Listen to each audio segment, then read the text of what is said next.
Welcome to Innovate presents Entrepreneurs in Tech. Today, we're delighted to have our guest, Katie Scott.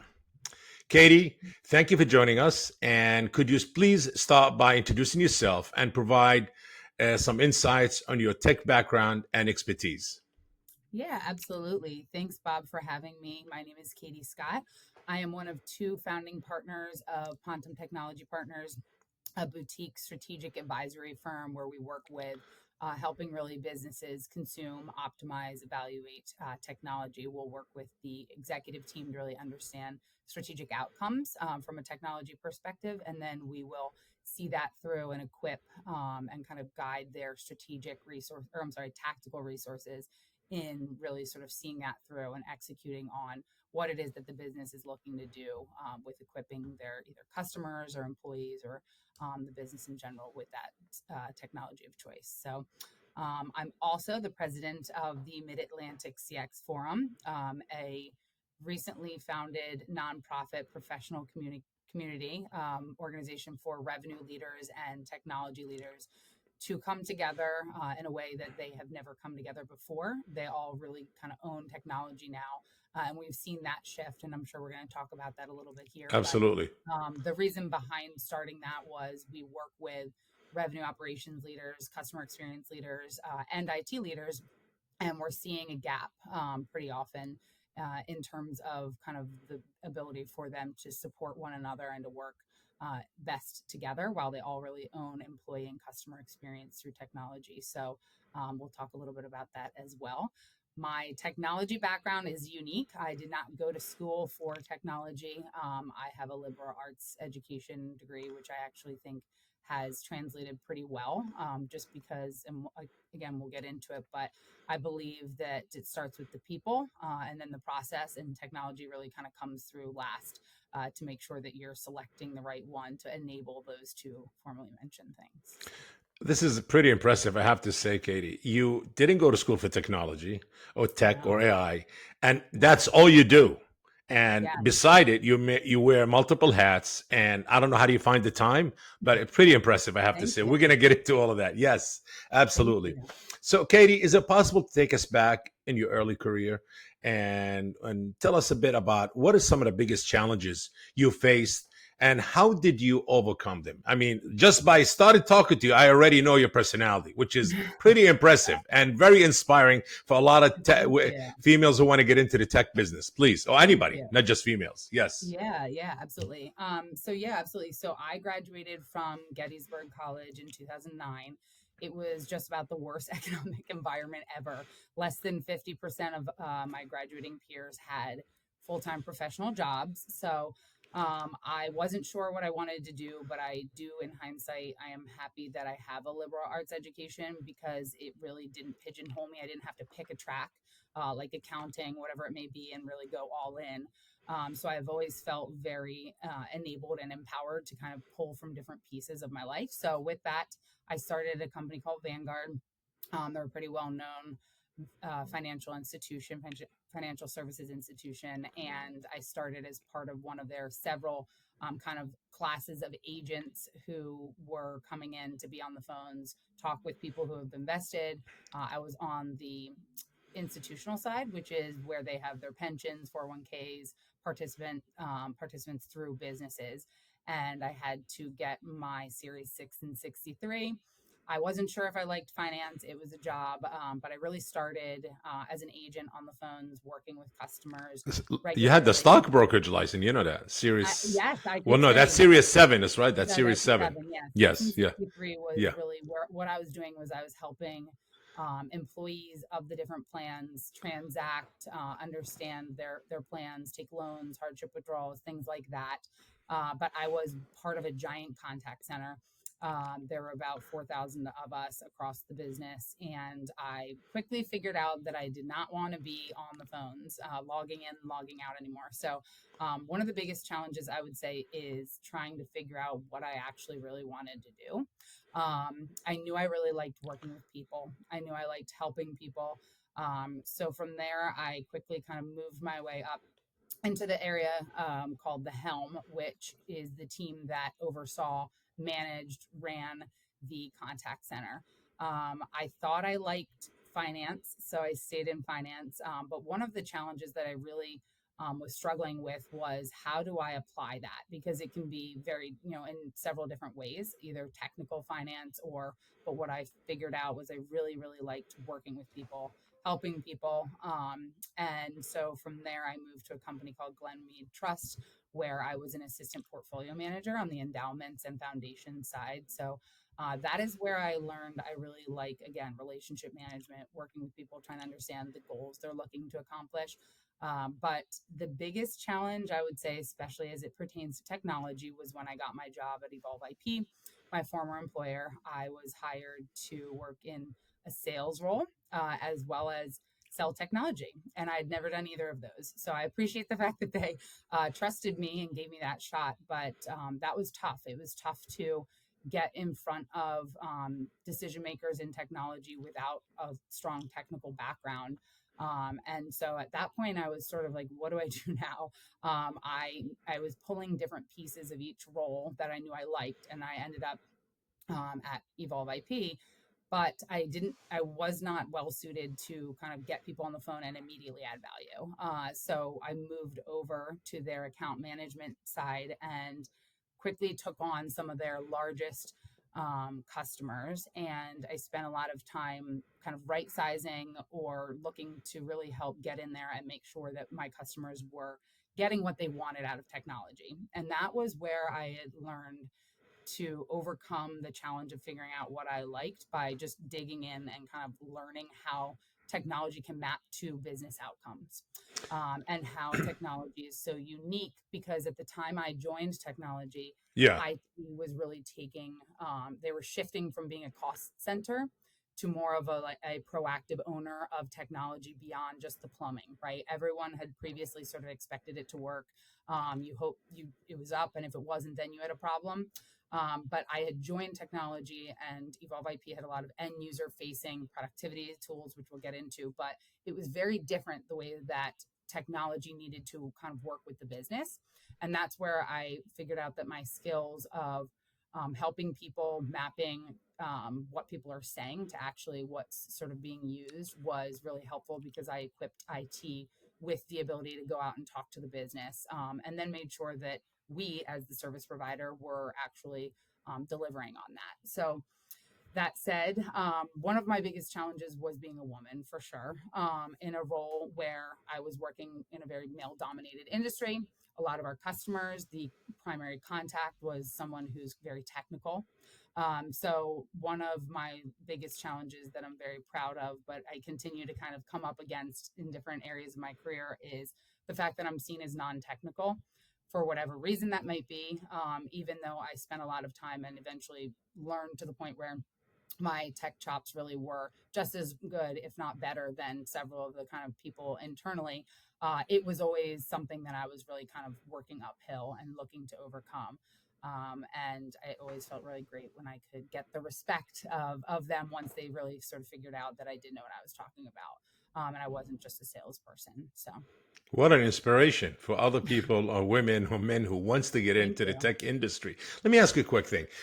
Being a sales tech, is this what is exactly when somebody say I'm in tech sales? Like I understand somebody say I'm in medical sales. I got it. They Yeah, sell equipment and certain things for doctors. But medical, is it selling softwares for companies, small companies, big companies? Is it what it is? Or it machineries could be or anything. focus Yeah. on primarily software?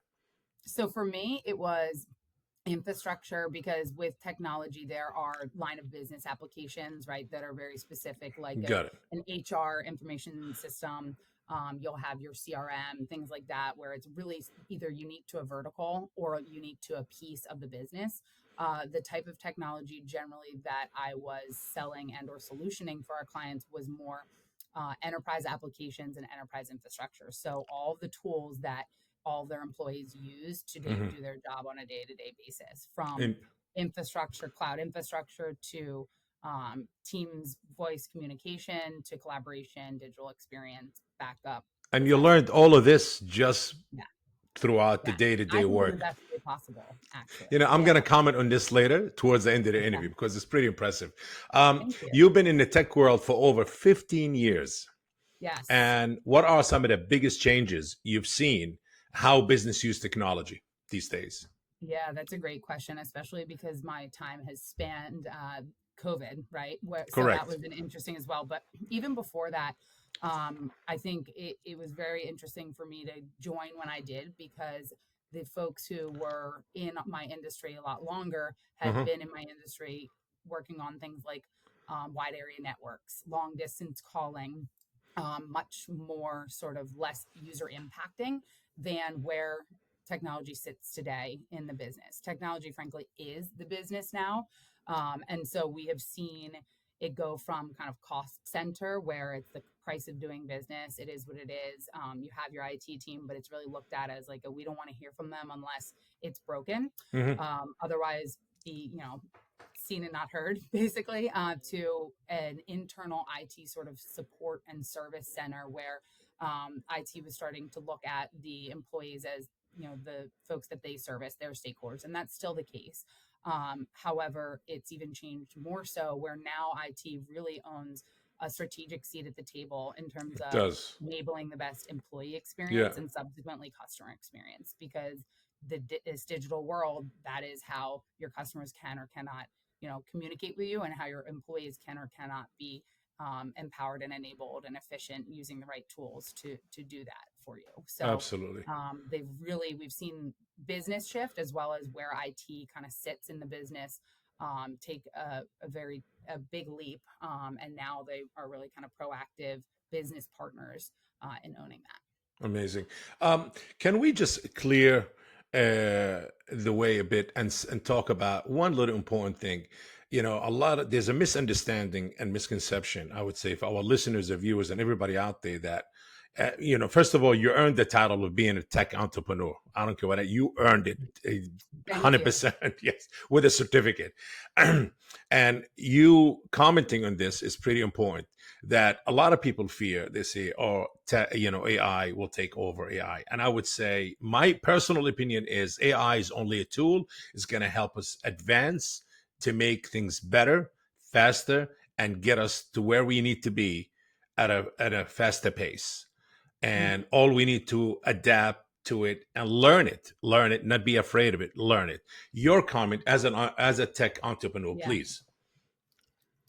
Yeah, I would agree. I think it's coming whether or not we want it to. Yes. So people who are wishing that it wouldn't, or have other reasons for be it their type of job, like for example, Gartner, they're a research company. I Yeah. can understand why a research business would be less hesitant to say it's coming as quickly as it is, but it's already here, and so I think people need to embrace it, and it will just really it will take away things that we were having, like labor shortages, for example. That will be helpful. I think it will become a tool of how you really do X job with AI as part of it.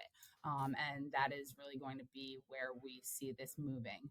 I'd say it's really an interesting time because AI and automation have been around. They've been part of different vendor solutions that our customers use who are now kind of still wary about AI. But the biggest thing we're finding is back to that sort of IT and where they sit in the business Hmm. is who owns AI within a business, and so that is what we're seeing is sort of one of the biggest challenges. Is does IT 100% own it? Because it's really the business that needs to say what could be automated that would be helpful, that can cut costs and give time and efficiency back to your human capital for more strategic things.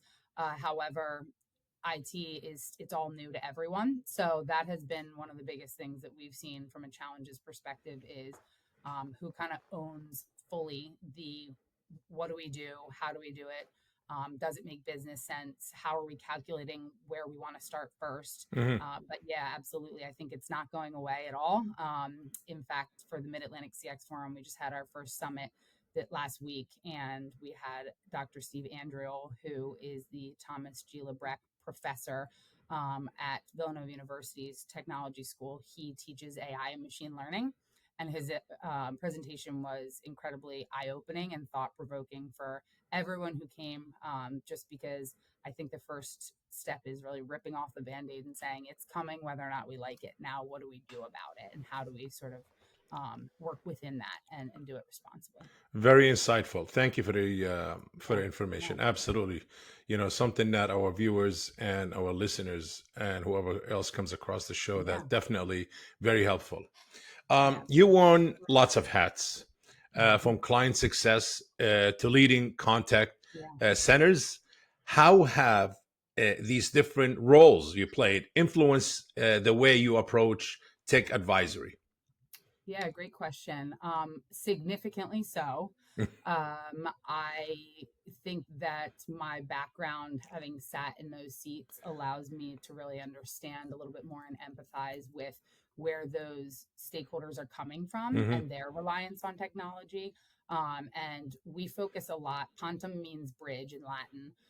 And we really focus on bridging those kind of gaps internally that are natural, Hmm. and making sure that the key stakeholders of each of the business units that are going to rely on this really kind of have their voice heard, and that we're making sure that instead of seven unique projects where digital marketing team goes out and finds one thing, quality and assurance finds something else, customer support finds something else, where we're really kind of helping IT understand where the lens through which those different stakeholders are looking, and folding that in a way that IT is really focused on supporting what they need to support day to day.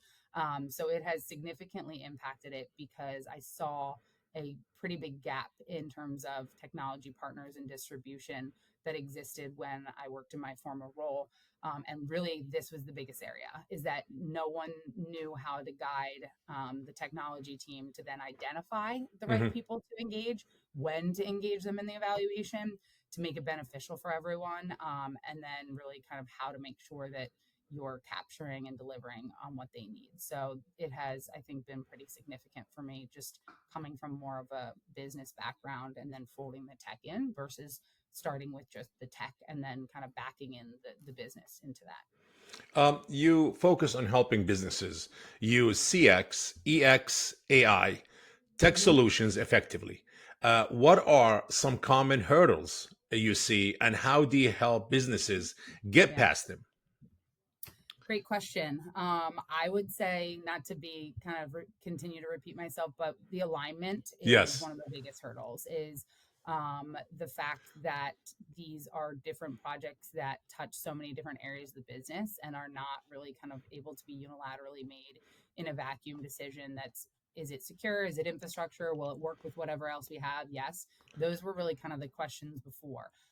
Some of the biggest challenges we see is, it's a chicken or the egg, right? So who drives what is prioritized? Is it the business users, or is it the technology team saying our vendor platform is end of life? Now we're ready to go look at something. So really, the some of the biggest hurdles are internal alignment. And then prioritization, alignment on what's the priority, and how to kind of make sure that you're able to deliver on several of those projects versus having to choose. I would say that's a big piece. I also think that a lot of businesses are relying on traditional distribution methods. So, meaning how they actually get and procure technology. There were your traditional methods like value added resellers, managed services providers, Gartner, things like that, where they have left a gap in the market for businesses in the mid market, smaller enterprise who need, technology has changed. So they need a different Correct. type of partner who really understands a cloud first solution and what it means to understand each end user, how they use it, what that the dependencies are, the process, things like that. It's just very different than choosing infrastructure. So we see that pretty often. Companies are relying on their value added reseller, who might also be their incumbent, to help them kind of evaluate and select a new strategy. And so those are some of the challenges we're seeing, are just really internal alignment, as well as leaning on partners that can't help them get that internal alignment. So that's really where we focus. And that's why it's interesting, because technology is so important, but it's really the last piece, in Got our it. opinion. Interesting. You started Mid Atlantic CX Forum to Hmm. connect with CX and tech leaders, one of Yeah. many companies you started. What made you want to create this forum, and how is Yeah. it has it growing since you started it? Yeah, great question. So, working with our clients regularly over the last 15 years, we've seen that gap exist that I've kind of talked about. Yeah. And we've seen that impact the employees and their ability to sort of be enabled through the end user applications that are being selected for them, as well as in the customer experience. And after speaking with a lot of our clients about where they're going, how they're sort of interacting, how are they gaining alignment, how are they collaborating with these other areas of the business that they're all really reliant on to deliver, there was nothing like that. So there are things that are specific for CIOs and IT leaders or help desk leaders. There are specific professional groups for CX leaders, but there's nothing that really kind of brings them together.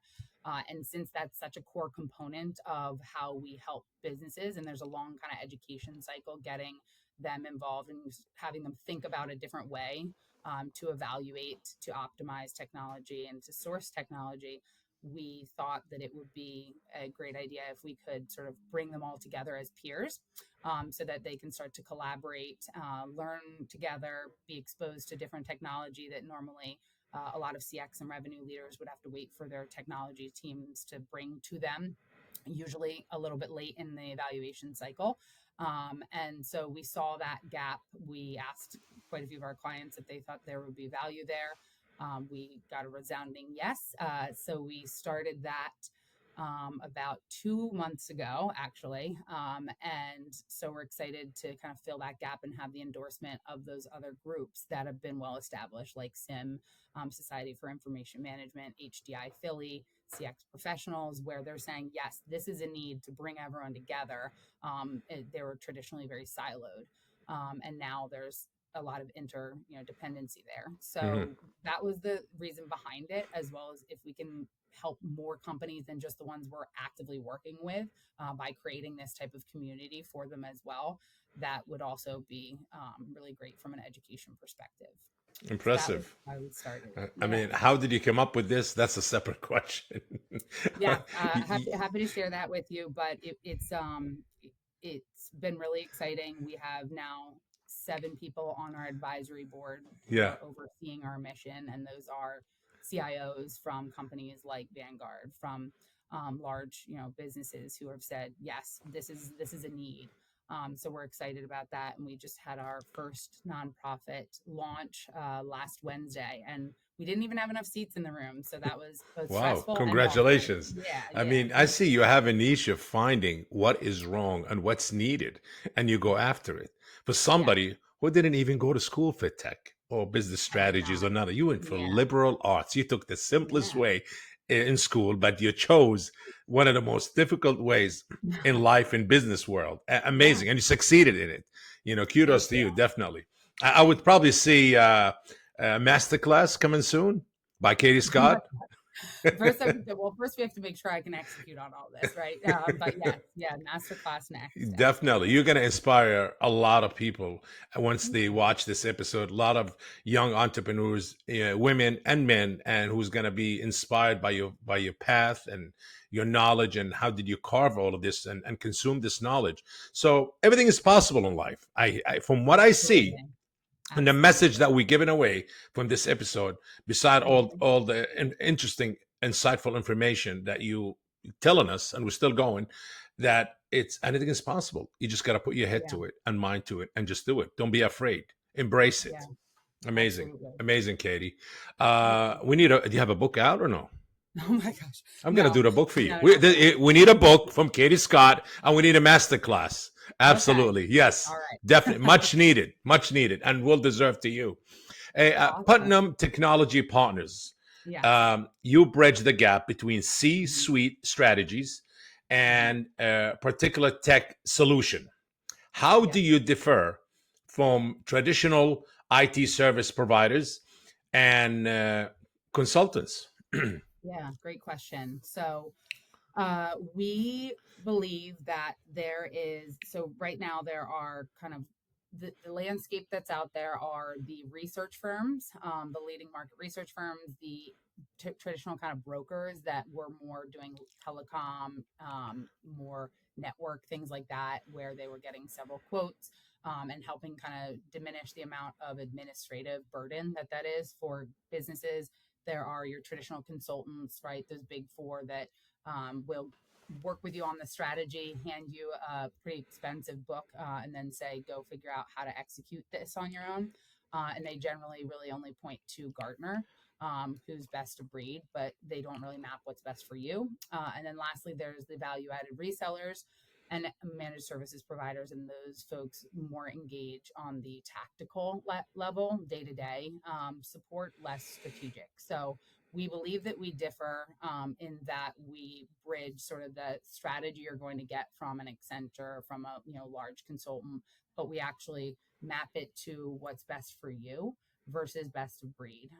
And then we oversee the tactical execution, meaning we ride with the customer through successful deployment and optimization, and we're completely vendor neutral. So we sit on the client side. There's no one there are no one specific brands that we've staffed engineers for, and therefore that's really like our cloud solution, which you'll find is the case for several of these MSPs and VARs. So I believe that we're unique in our approach, because we have vendor side experience. So we've been there. We know the contract terms that you can press on. We know who is and is not delivering. Our background, having run a contact center and being kind of a key stakeholder and leader consuming this, understanding what they care about, makes us unique. And then the fact that we really can be that Accenture without just pointing to whatever Gartner's top providers are. We can map them to who's really going to deliver for our customers, and then we stay with them. So we also have resources that provide continuity for our clients as well, on an ongoing basis, because with technology, turnover is very Yes. rampant, as is you get into the install and you have a project manager and they ask a question that immediately is not exactly what was talked about pre-sale. So we make sure that we're really kind of being that voice of continuity and making sure the customer gets what they were promised, and all of that's kind of vetted in advance. So. You specialize in productivity apps and end user computing. We How do. do you help businesses use tools like MS Teams and Mhm. improve both employee and customer experiences? Yeah, great question. So we focus a lot on the employees and enabling them. So that's where we focus on EX and user experience, employee experience. We'll do things like start with how they work today, and instead of starting with whatever the tech platforms are, understanding where the users have adopted, where the integrations need to be, Hmm. and then what type of environment they're working in. So we will really kind of consolidate the solutions that they're working within to make sure they're not toggling three times when they really don't need to. And we also make sure that we focus on enabling them with the tools that they're already used to using if we can, Hmm. while also delivering on the customer experience. And what I mean by that is during evaluations, oftentimes people are looking at a customer experience contact center platform. And so they focus on what features and functionality do we need to give the customer this type of interaction, without really looking at what that means then for the employees on the other side of it. So sometimes that includes increased actual level of effort for employees to then create that reduced level of effort that they're looking for from a customer perspective. So we're Hmm. looking at everything holistically, and our experience in equipping the end users to use these technology platforms to then deliver the customer experience is what makes it unique, and allows us to sort of make sure that we're starting with how their employees work, because we believe that enabling your employees is how you actually provide the best customer experience, and that you don't have to True. pick one or the other. Very true. Helping clients pick the right platform for revenue related workflow sounds crucial. And can you share a story about how choosing the right tech made a big impact for a client, please, if you can? Yeah, absolutely. I'm trying to think. I'll give an example of it now as Pontem versus in the past. But we have a client that grew pretty rapidly during the pandemic based on what it is that they did. Hmm. However, they were set up in a way from a technology platform process, contracts perspective, where everything was completely separate, and it really just drove all the inbound leads or interest from a new sales revenue perspective to a website. They captured the information, and that was kind of the end of that because they had so much demand that they didn't need to worry about hunting or nurture or reaching out and kind of pushing people through that sales cycle. So when we came in, we needed to work with them and completely sort of shift the way that their process worked. The people that were then, owning each piece of the process as well as then the technology, so that they had more of a digital experience platform and less of just like a lead capture, and that was the end of the story. And this way they were able to have more insight in terms of where their leads were coming from. They were Hmm. able to more easily move people through the funnel and get signups, as well as kind of connect with people no matter what platform they were on, be it social media, be it the web, their website, if they called, regardless. And that made a very significant impact and their ability to continue to scale, even though they had sort of set everything up when they were in a feast, and then things changed and it was more of a famine, scarcity sort of mindset. So we've helped them set up in a way that the systems and their process will drive and capitalize on their leads for them, as well as make sure that they have it set up for if and when they do have that, exponential demand again, it will still be set up in a way that allow them to nurture and things like that. So Interesting. that's one example. Your tagline for Petnam is bridging people, process, and technology. Can you expand a bit more as the as to what makes your approach different Yeah. than traditional IT distribution partners or consultants? Yeah, absolutely. So we traditional IT partners start with technology because they have their technology that they know, that they support, that they have a bench of engineers for.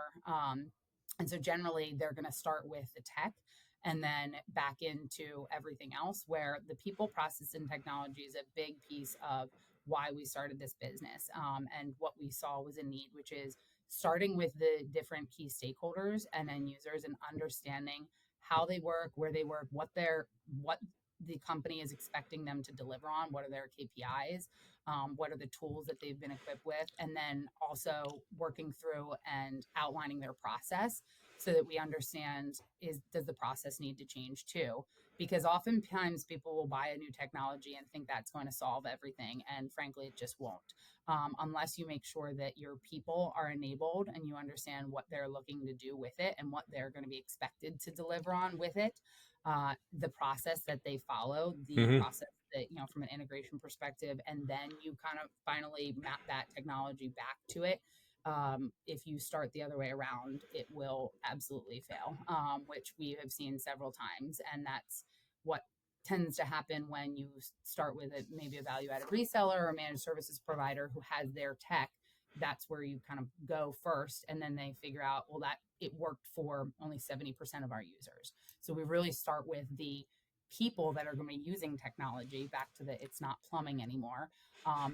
This is going to be what they're using, touching, feeling all day long to do their job. So we understand what their jobs are, the process that they currently follow, and make sure that any process that would need to change to support this sort of future proof technology as well is vetted out, and that the dependencies are called out. And then finally, we really get their customers buy-in on, these are the stakeholders, that this is in fact what we're looking to get out of them each with the use of this technology. Yes, those are the processes that they follow. And then lastly, we map, we say, okay, these are the two or three providers that would really be able to deliver on these for you. Very good advice. Very good Yeah. advice, Katie. Yes, very good. Well said. What advice you would give young entrepreneurs who just starting out in the tech industry or who want to get into the tech industry? Please, if you can share some of the Yeah. Good question. insights and some of the to do or not to do, or do's or not do's. Yes. Oh boy. I feel like mine was such an untraditional path or non-traditional path, but I would say focusing on learning how technology can create business outcomes. And that is what I think makes my approach different and more future proof, because regardless of the technology, if Yes. you understand that businesses are made up of people who have to use this and that they're looking to achieve an outcome, I think it doesn't necessarily matter where you start, as long as you're not looking at widgets and features and bells and whistles, and you're really kind of looking at what are the outcomes that businesses were looking to achieve. That's something that will provide that foundational core, of allowing you to sort of then figure out within that what technology makes the most sense for you. So that would be probably my, as I well as never give up, trying, pull from different pieces that you liked, and don't stop and feel like, I don't know, I've already tried, I feel like I'm this far into my career, I should probably just keep going. For me, I'm very, very happy that I never stopped saying, okay, well, I like this part of this job, but I really didn't like this piece. So what can I do with this? How can I kind of continue to build, and use those as building blocks? I think we have the new title for the book, Katie Scott's book, The Untraditional Path to Technology. That's it. Yes. That's it. Yeah, I'll, absolutely. yes, yes, definitely. Very untraditional, but as you Yeah, said, future it is. proof. Future Yeah. proof. That's it. Hmm. Um, Absolutely. is there anything that you would like to talk about, to mention, that's coming up in one of your businesses, one of your companies that you want to mention to our listeners of yours? You want to Thank you share with for us? Yes. asking. Um, I would probably ask people to check out the Mid Atlantic CX Forum. Even though it's called CX, it is for revenue leaders, operation leaders, and it's all through the lens of IT. I would ask them to check that out. And if it makes sense, reach out. We have our next gathering of our membership group on June 13th in the King of Prussia area outside of Philadelphia. So I'd ask everyone to check that out. Absolutely. Yeah. Absolutely. Well, I have to say, it's been a perfect interview. Amazing. You know why? Thank Because you. of you. Yes. Because of you, but thank you Yes. very much. I My appreciate pleasure, Katie. Well, Katie Scott. That's what I meant. You, Katie Scott. it. Um, First of all, all great things has to come to an end. I definitely enjoy extremely in this interview, extremely insightful, and not to mention highly, highly motivated. Really highly motivating Thank interview. you. Very, Thank you. absolutely. And I'm sure our listeners and viewers will get a lot of insightful information and will enjoy Awesome. this interview. Thank you for joining us today Thank on you. Innovate Presents Entrepreneurs in Tech. Be sure to connect with us on social media. Until next time, keep innovating and stay curious and take care. I appreciate it. Thanks, Bob. Take If you enjoyed today's episode, make sure to share Innovate Presents Entrepreneurs in Tech podcast. And if you're joining us on YouTube, please like this video and subscribe to the channel. Until next time.